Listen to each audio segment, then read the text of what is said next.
Kalau saudara-saudara, kalau ada seseorang yang berkata begini, "Sekarang ya Tuhan, ambil saja nyawaku." Kira-kira apa yang orang ini sedang pikirkan sehingga orang itu mengatakan pernyataan negatif dan tidak berpengharapan? Saya menduga orang itu sedang frustasi dengan hidupnya. Dia merasa bahwa hidup saja tidak ada gunanya. Maka dia yakin bahwa kalau mati pun tidak ada yang menangisinya. Dia benci dengan dirinya sendiri. Dia mau marah, tidak tahu marah kepada siapa. Dia jengkel, tapi tidak tahu harus berbuat apa.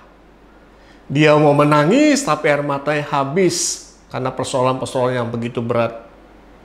Dia mau makan, jika makan dia mual. Kepalanya pusing, debar jantungnya lebih cepat daripada biasanya. Saudara-saudara, apakah Anda pernah mengalami tanda-tanda seperti ini? Kalau pernah, hati-hati.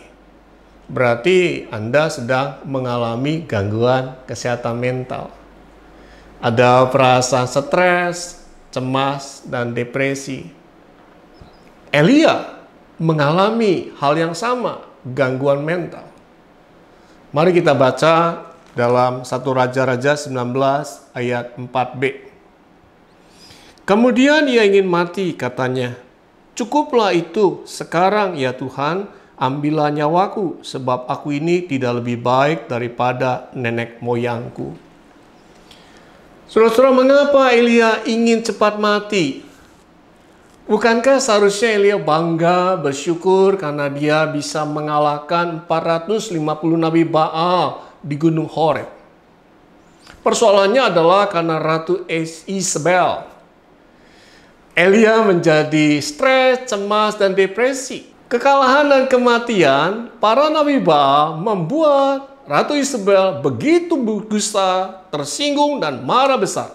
Melalui utusannya, maka Isabel mengancam Elia, ingin membunuh Elia. Kemanapun Elia pergi akan dicari. Cepat atau lambat, maka Elia akan mati di tangan Isabel. Lalu pertanyaannya, apa yang menarik dari Elia yang ingin mati ini? Yang menarik adalah Tuhan tidak membiarkan Elia mati konyol. Tuhan melihat, Tuhan mendengar, Tuhan mengerti, dan Tuhan sangat paham dengan kegaduhan, kegelisahan, keresahan Elia. Karena itu di sini Tuhan membuat Elia tertidur di bawah pohon arar. Elia boleh mengalami pertolongan Tuhan, Tuhan mengutus malaikatnya. Di dalam teks perikop, 2 kali Elia boleh bisa ditolong oleh Tuhan, Elia diberi makanan dan minuman. Artinya apa? Yang pertama, Elia dikasih Tuhan karena Elia istimewa di mata Tuhan. Yang kedua, Elia dikasih Tuhan karena Elia adalah rekan sekerja Tuhan. Kalau baca di dalam 1 Raja 19 ayat 15, maka Elia disuruh untuk mengurapi Hazael menjadi raja orang Aram. Ini membuktikan apa kepada kita mengenai cerita Elia?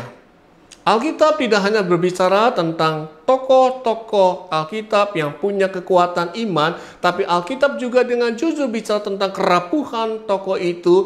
Alkitab bicara dengan jujur bahwa tokoh-tokoh itu juga bisa mengalami gangguan kesehatan mental. Ada perasaan stres, cemas, dan depresi.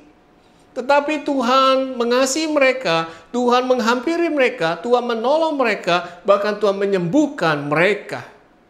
Tuhan yang sama juga mengasihi Anda dan saya yang juga mengalami mungkin gangguan kesehatan mental.